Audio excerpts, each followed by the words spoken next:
안녕하세요. 코인터뷰입니다. 오늘은 보조지표 중 하나인 상대강도지수 RSI에 대해서 알아보도록 하겠습니다. RSI는 N일간의 상승폭의 평균 나누기 N일간의 하락폭의 평균값을 수치화하여 그래프로 나타낸 값입니다.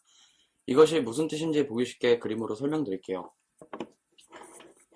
네, 일단 업비트 거래소의 비트코인 차트이고요. 네, 밑에가 RSI인데 여러분들은 이렇게 RSI가 없는 채로 이런 식으로 되어 있으실 건데 설정하는 방법 먼저 알려드릴게요. 여기 지표 들어가셔서 RSI 혹은 상대 강도 지수라고 치시면은 이렇게 나옵니다. 상대 강도 지수 RSI 네, 이렇게 나옵니다. 이걸 누르시면 여러분들도 이렇게 RSI 차트가 하나 나올 거예요. 일단은 여기 톱니바퀴 모양의 설정을 먼저 들어가 주시고 인풋 가시면 여러분들은 14라고 설정되어 있을 거예요. 이것은 개개인의 입맛에 따라 그대로 14에 둬서 보는 경우도 있지만 저 같은 경우에는 21로 설정해서 조금 더 이 지표의 편향이 민감하지 않게 설정을 했습니다. 그래서 이거를 14로 바꿀 경우에는 좀 더 민감하게 움직이는 모습을 보실 수가 있어요. 저는 21로 설정을 했습니다. 21은 아까 N일간이라고 말씀드렸는데 그 N일간에 해당하는 값입니다. 다음은 모습에 들어가셔서 이 어퍼 리밋에 여러분들은 70이라고 설정이 되어 있으실 거예요. 네, 저는 80으로 설정을 했습니다. 아무래도 주식의 시장에 비해서 조금 더 급등 혹은 급락 이런 것이 크기 때문에 저는 80으로 설정해서 보도록 할게요. 방금 어퍼 리밋, 로어 리밋에 30 그리고 80이라고 설정이 되어 있었는데 그게 이제 값은 이쪽에 나와 있습니다. 이 기준선이 되겠고요. 30이고요. 이 위쪽이 80입니다. 그렇다면 이 RSI가 무엇이냐 설명을 드릴게요. 이곳에 보시면은 80을 넘어간 이 부분 있죠? 이 부분은 현재 과매수 상태라고 생각하시면 되겠습니다. 반대로 이 밑으로 내려간 부분 이 부분이 되겠네요. 이 부분은 현재 과매도 상태라고 생각하시면 됩니다. 그렇다면 과매수와 과매도가 무엇이냐? 네, 이 부분 봐볼게요. 현재 매수가 굉장히 많이 됐기 때문에 과매수 상태이기 때문에 매도를 하시라는 그런 신호를 보내고 있는 것입니다. 이 위쪽으로 쭉 올라가시면은 시세가 네, 고점을 찍고 다시 내려가는 모습을 보실 수가 있어요. 그래서 이 부분에서 매도를 하시면 된다라는 신호로 해석하시면 되겠고요. 반대로 네, 밑에가 내려간 부분은 이 부분에서는 현재 매도가 많았기 때문에 매수를 하셔라 라는 뜻입니다. 이 부분부터 올라갔네요. 네, 그런 신호로 해석하시면 되겠고요. 또 이 50선, 이 50선도 중요합니다. 이 50선은 지지와 저항의 역할을 받기 때문에 내려가는 듯 하다가도 50선에서 다시 지지를 받고 올라가는 모습 보실 수가 있고요. 다시 내려갔는데도 올라가는 듯 하다가도 다시 저항을 받는 모습을 보실 수가 있습니다. 위에 그대로 차트를 올려서 봐보면은 내려가다가 다시 50선에서 지지를 받고 올라가기 때문에 시세 또한 같이 올라가는 모습을 보시면 되겠습니다. 네, 그리고 이 RSI를 통해서 그렇다면 이 50선의 지지 그리고 80을 넘어가면 과매수 30을 넘어가면 과매도 그렇다면 이거밖에 없느냐? 네, 그건 아니에요. RSI를 통해서 조금 더 확실한 상승 신호와 하락 신호를 보실 수가 있는데 그거를 이제 설명을 드리려면 다이버전스라는 개념에 대해서 여러분들이 이해를 하셔야 돼요. 뭔지 알아야 되시고요. 그래서 다이버전스도 같이 설명드리도록 할게요. 네, 일단 다이버전스를 설명하는 자료예요. 네, 파란색 선은 시세를 나타내고요. 빨간색 선은 보조지표를 나타내는데 저는 지금 RSI를 설명드리기 때문에 RSI라고 생각하시면 되겠습니다. 이 다이버전스의 개념 같은 경우에는 시세와 그리고 다른 보조지표와도 활용을 할 수가 있기 때문에 다이버전스에 대한 것은 여러분들이 꼭 익혀두시는 것을 추천드리겠습니다. 일단은 시세의 고점과 고점을 이었어요. 또 지표의 보조지표의 고점과 고점을 이었습니다. 현재 상반되게 흐르는 것을 보실 수가 있어요. 네, 이렇게 되면은 하락 다이버전스입니다. 일반 하락 다이버전스라고 이해하시면 되겠고요. 그 다음에 저점과 저점을 이었어요. 저점과 저점을 이었어요. 또 상반되게 움직이는 것을 보실 수가 있어요. 이거는 일반 상승 다이버전스라고 생각하시면 되겠습니다. 이 강세라고 나와 있죠. 일반 상승 다이버전스고요. 히든 하락 다이버전스도 마찬가지로 고점과 고점, 또 고점과 고점을 이었습니다.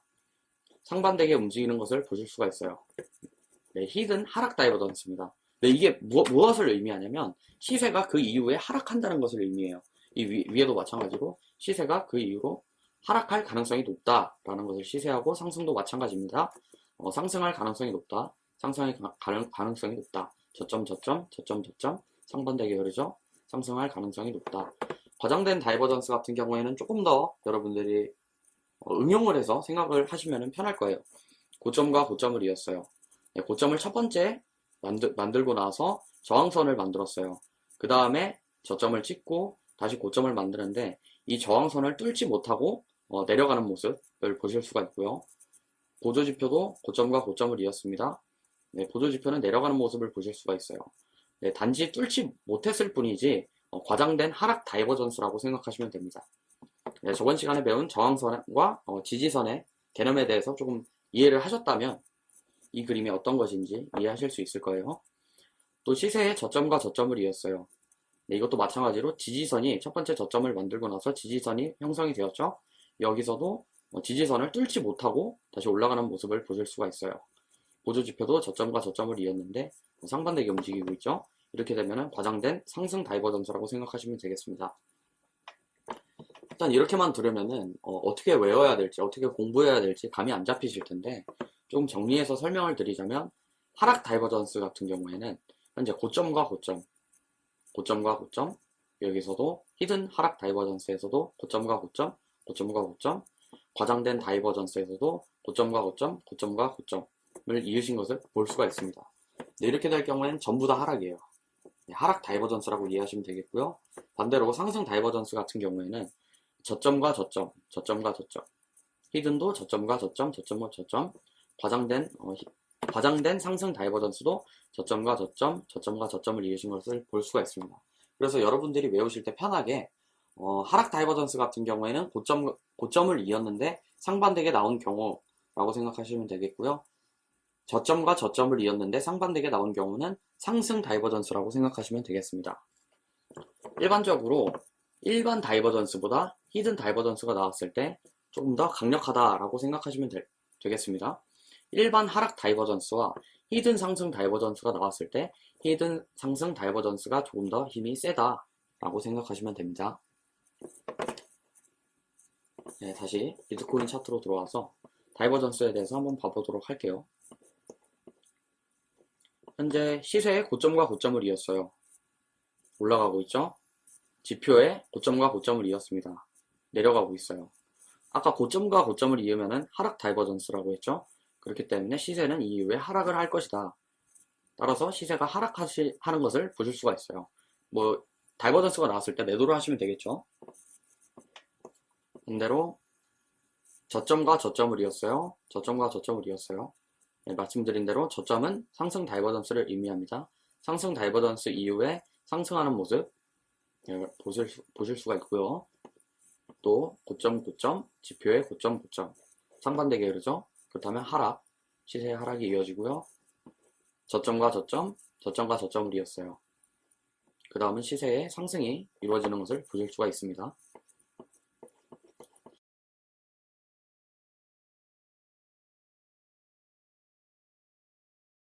저번 시간에 설명 안 드린 것이 있는데 이동평균선에 대한 설명이에요. 이동평균선의 정배열과 역배열에 대한 설명인데 현재 여기 보시면은 검은색이 7이평이고요. 노란색이 15이평, 하늘색이 52평, 초록색이 122평인데 정배열 같은 경우에는 낮은 이평선이 높게 있을 때를 정배열이라고 합니다. 즉 검은색 이평선, 그 다음 노란색, 그 다음 하늘색, 그 다음 초록색 이평선이 순서대로 배열이 되어 있을 때, 네, 이 순서겠네요. 이 순서로 배열이 되어 있을 때 그때를 정배열이라고 하고요. 이 순서가 반대로 되어 있을 때를 역배열이라고 합니다. 이 설명을 왜 드리냐면 정배열은 조금 더 상승 추세일 때 나타나는 현상이고요. 역배열은 하락 추세일 때 나타나는 현상입니다. 이거를 통해서 매매 타점을 조금 알아보도록 할게요. 이제 저번 시간에 배운 추세선을 한번 그어보도록 할게요. 네, 이렇게 추세선이 있어요. 흐릅니다. 추세선 속에서. 그래서 고점을 찍었고요. 근데 추세선을 그었는데, 이 부분에서도 상승 다이버전스가 나왔는데, 이 부분에서도 뚫을 수 있지 않을까? 라고 생각을 할 수가 있어요. 네, 저도 물론이고요. 근데 다른 신호들이 좀 미미하다고 볼 수가 있죠. 저번에 배운 이동평균선에 대해서 같이 접목을 시키도록 할게요. 네, 그래서 다시 흐릅니다. 시세가 추세선 속에서 흐릅니다. 흐른 후 이 부분에서 또 골든 크로스가 나왔네요.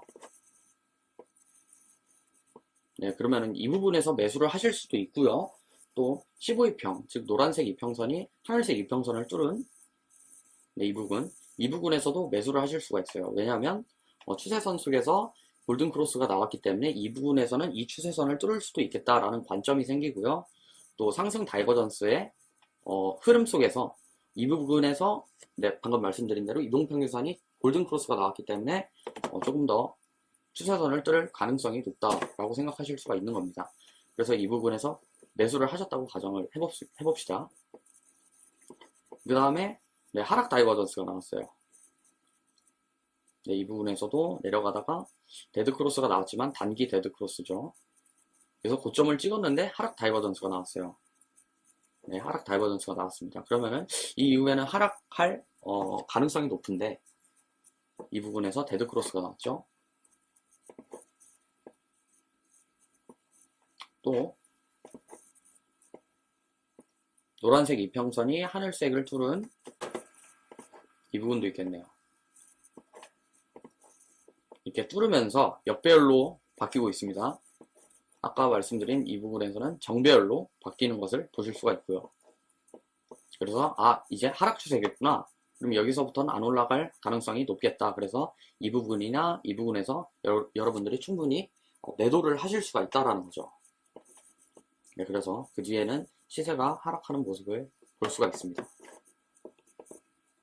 네, 오늘은 RSI 보조지표에 대한 설명과 이를 이용해 다이버전스를 사용해서 다른 보조지표와 함께 보면서 매매 타점을 찾는 것까지 알아봤습니다. 여러분들이 기억하실 건 RSI의 개념, 또 다이버전스란 무엇인가, 다른 보조지표와 어떻게 접목시키는지 알아봤는데요. 그냥 그렇구나 하고 넘어가시지 말고 집에서 꼭 차트에 직접 그림을 그려보시면서 익히시고 공부하시면 직접 매매를 하실 때 훨씬 수월하게 매수와 매도 신호를 읽을 수 있기 때문에 꼭 직접 그려보시는 것을 추천드립니다. 영상 끝까지 시청해주셔서 감사드리고요. 구독이랑 좋아요 눌러주시면 감사하겠습니다. 이상 코인터뷰였습니다.